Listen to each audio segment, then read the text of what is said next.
Hello बच्चों। हमारा प्रश्न दिया हुआ है 10.2 ग्राम ग्लिसरीन प्रति लीटर युक्त एक विलियन ग्लूकोज के 2% विलियन के साथ समपराशरी है। ग्लिसरीन का आणविक द्रव्यमान क्या होगा? चार ऑप्शन है न, 91.8, 1198 ग्राम, 83.9 और 890.3 ग्राम। चलिए समझते हैं इस प्रश्न को। तो अगर इस प्रश्न की मुख्य अवधारणा को समझें तो यहाँ पे हम लोग को समझना होगा कि समपराशरी विलियन किसे कहते हैं। ठीक है, क्या है समपराशरी? तो पराशरी विलयन, समपराशरी विलयन उसको बोलते हैं जहां पर पराशरण दाब जो हो बराबर हो, जिनका पराशरण दाब बराबर हो, मतलब कि दो विलयन है, दोनों का पराशरण दाब बराबर होगा तो वो समपराशरी विलयन कहलाएंगे। ठीक है, तो पराशरण दाब को पाई से डिनोट किया जाता है। Pi one equal to pi two हो जाएगा, मतलब कि ये पाई वन पहले विलियन के लिए और पाई टू दूसरे विलियन के लिए लिया गया है। यहाँ पे पहला विलियन क्या है? ग्लिसरीन के प्रति लीटर युक्त एक विलियन लिया जाता है। ठीक है, पहला ग्लिसरीन वाला विलियन। तो ग्लिसरीन वाला विलियन में अगर हम लोग देखेंगे तो हम लोग सांद्रता पहले यहाँ पे निकालते हैं। सांद्रता कैसे निकलेगा? क्योंकि पाई इक्वल टू क्या होता है? Pi equal to C R T होता है। तो यहाँ पे आर और टी को कांस्टेंट मान लेते हैं और सी का वैल्यू यहाँ पे हम लोग पहले फाइंड करते हैं। तो सांद्रता क्या होगा? ग्लिसरीन में सांद्रता का फॉर्मूला सी जो होता है वो क्या होता है? सी का वैल्यू जो होता है मोल बटा आयतन। ठीक है, अब विलेय के मोल यहाँ पे निकालना है, ये भी याद रखना है। ये क्या होना चाहिए? मोल किसके होना चाहिए? विलेय के मोल होना चाहिए। तो यहाँ पे विलेय क्या है? ग्लिसरीन है। तो ग्लिसरीन का अगर हम लोग यहाँ पे निकालेंगे तो मोल का जो फॉर्मूला होता है वो क्या होगा?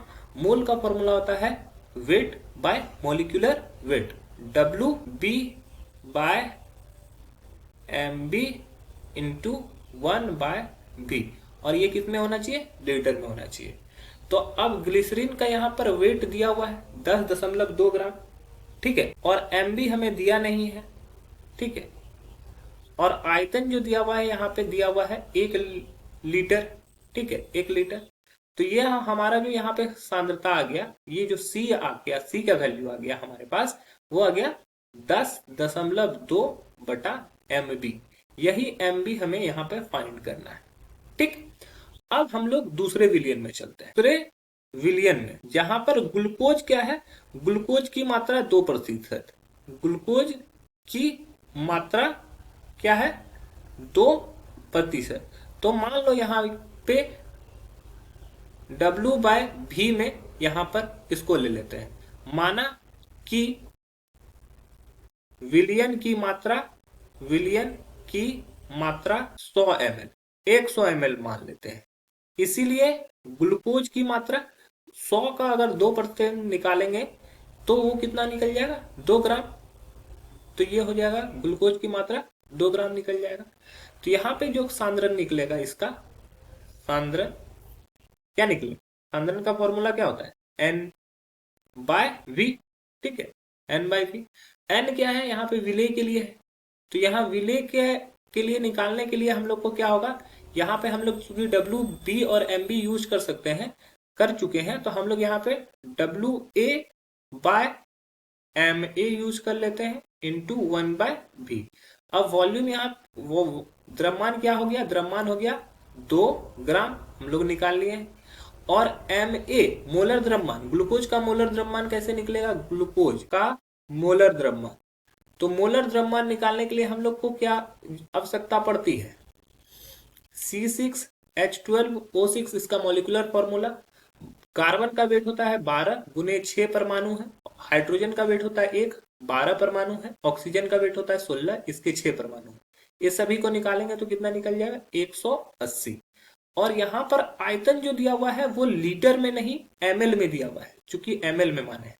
तो जैसे ही ये ml में आएगा, इसको क्या करेंगे? 1000 से मल्टीप्लाई कर देंगे। तो ये 100 ml हो गया और ये 1000 से मल्टीप्लाई कर देंगे तो ये क्या हो जाएगा? ये हो जाएगा 2/18, मतलब कि 1/9। यहाँ पे सांद्रता जो हो जाएगी वो क्या हो जाएगी? यहाँ पे सांद्रता जो निकल गई 1/9 निकल गई। अब चूंकि प्रश्न में हम लोग क्या है? समपराशरी है, जिसमें हम लोग क्या देखे थे? Pi one equal to pi two pi one equal to pi 2 है। तो पाई 1 का वैल्यू अगर पुट करें तो C1RT इक्वल टू C2RT हो जाएगा। तो हम लोग यहाँ पे सांद्रण ये C2 निकल गया है, और इसके पहले जो हम लोग ने सांद्रण निकाला था ये C1 मान लो। तो C1 और C2 का वैल्यू यहाँ पर पुट कर देंगे, या RT RT कैंसिल हो जाएगा। C1 का जो वैल्यू निकला था हम लोग का, क्या निकला है 10.2/MB। तो हम लोग यहाँ पे पुट कर देते हैं 10.2/MB। यही MB फाइंड करना है। और C2 का जो वैल्यू निकला है वो कितने निकला है 1/9। तो यहां से अगर MB को फाइंड करेंगे तो यह हो जाएगा 91.8। तो ये हमारा सही उत्तर हो जाएगा। तो अगर हम लोग देखें यहाँ पर, तो पहला क्या है ऑप्शन 91.8 ग्राम। तो पहला ही ऑप्शन सही हो जाएगा, बाकी ऑप्शन गलत हो जाएंगे। आशा है कि यह प्रश्न आपको समझ में आया होगा। धन्यवाद।